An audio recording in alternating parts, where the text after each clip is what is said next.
तिथं। नमस्कार सर. नमस्कार सर तुमचं पूर्ण नाव तुमचा ॲड्रेस सांगा. सुधाकर शंकर दौड, मुक्काम धोंडीखेडा, तालुका सिल्लोड, जिल्हा छत्रपती संभाजीनगर. ओके.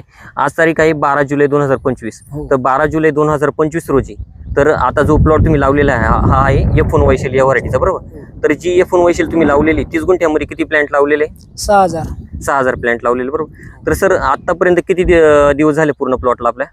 2 महिने 7 दिवस. 2 महिने 7 दिवस. ओके. 2 महिने 7 दिवसामध्ये तुम्ही किती तोडे केले सर? एक केला पहिला एक तोडा केला, बरोबर. तर 2 महिने 7 दिवसामध्ये तुम्ही किती फवारण्या केल्या व किती खतं सोडले? 3 फवारण्या केल्या.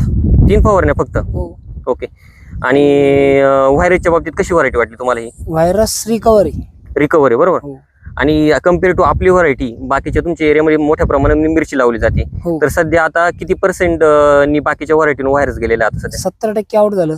70% सर्व आउट झाले, हो. बरोबर. आपला प्लॉट बघण्यासाठी शेतकरी वगैरे येऊन गेलेत का इथे? हो, येऊन गेले. कुठले शेतकरी होते? धोत्रा, गोळेगाव शेतकरी येऊन गेले, बरोबर. हो. शेतकऱ्यांचं म्हणणं काय होतं सर या प्लॉट? व्हायरस कमी होईल तुमच्या याच्यावर. व्हायरसने एवढ्या कमी फवारण्यात आमच्यावर व्हायरस जास्त फवारण्या मारून व्हायरस येईल. ओके.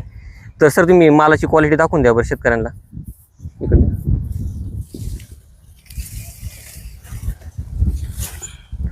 शेतकरी बांधवांना तुम्ही बघू शकता, तेव्हा कसा माल लागलेला आहे. एकच झाड नाही, तुम्ही कोणतं पण झाड बघू शकता.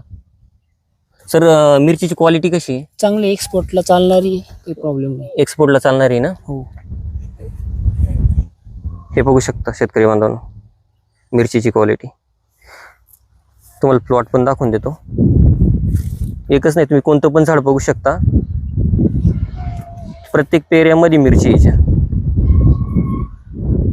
एकदम जबरदस्त अशी व्हरायटी. सर शेतकरी बांधवांना दुसऱ्याला काय सांगू शकता तुम्ही या व्हरायटी बद्दल? चांगला आहे, लावायला काही अडचण नाहीये. फवारण्याचा खर्च फार कमी आहे दुसऱ्या व्हरायटीपेक्षा, आणि लॉंग टाइम चालणार आहे. ओके. लॉंग टाइम चालणारी व्हरायटी. मिरचीचं वजन वगैरे चांगलं आहे, तेजापूर सारखंच. तेजापूर सारखं वजन पण किती? हो. ओके. हे बघा F1 वैशाली कृषी तंत्र सीड. सर धन्यवाद तुम्ही तुमचा अनुभव सांगितल्याबद्दल. धन्यवाद.